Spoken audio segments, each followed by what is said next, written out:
Well, hello, New Life Youth. Welcome to our life hack, what we're dubbing as life hacks, where we look at is there things in the scripture that are going to help us grow in our lives, not because we want to be better people as such, but we want to live a life more centered around Christ.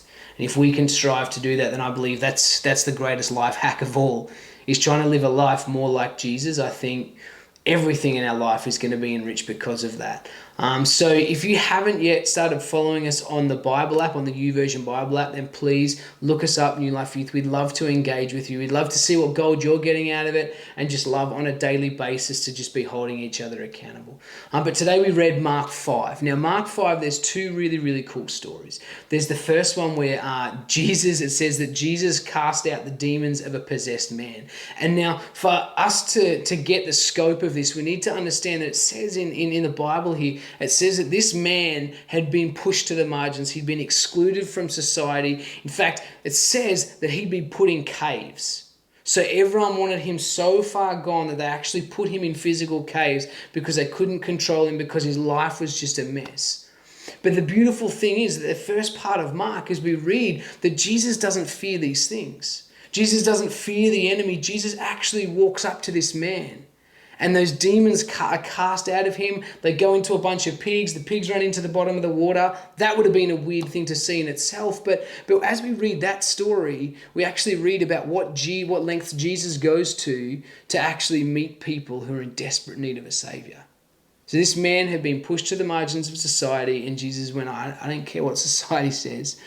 You're my people. I love you. And so Jesus went to this man. And the second part of Mark 5 we read is the story of two people being healed. There was Jairus' daughter, who was a 12-year-old girl who had died.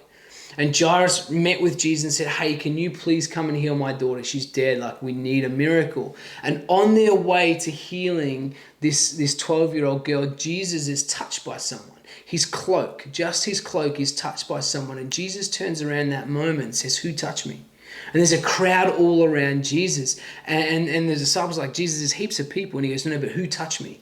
Because someone of faith touched Jesus in that moment. And this lady, this unidentified lady, this lady who hadn't had a name, who was unworthy to mingle with society because of her medical conditions, she touched Jesus' cloak, and then she was healed in an instant. And then Jesus says to her, he says, daughter, your faith is restored. And for us to not glaze over that word daughter, what's Jesus saying here is this lady had been pushed to the margins of her life forever. For the last 12 years, this lady had just been cast out of society because of a health thing. And then Jesus comes along and he actually gives her an identity. He says, you are a daughter. You are my child. I love you. And so there's this beautiful moment where Jesus does that. And then we're not done with Mark 5. Then Jesus continues walking. He gets to Jairus' house. And Jairus' daughter is well dead now. And they're all started grieving. And Jesus is like, what are you crying for? She's just sleeping. And people turned around and laughed at Jesus.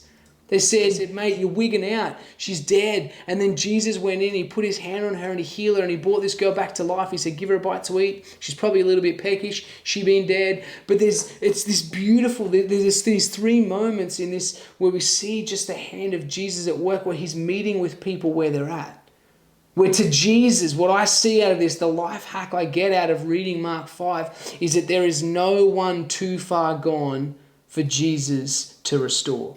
There's no one too far gone for Jesus to reach out his hand and say, hey, I love you. Whether it's the man in the cave who everyone else had wanted nothing to do with him, they pushed him in a cave outside of the town. Whether it's the lady who had never been given an identity or had her identity robbed because of health concerns or because of problems that she had in her body that, just meant that she was now marginalized. And then Jesus restores her and he gives her a name, he calls her daughter. Or by Jairus' daughter, the one who had died, and Jesus brings her back to life. So I want to ask you the question, if you are a follower of Christ, are you walking as if you know that that's the kind of stuff that Jesus does on the reg?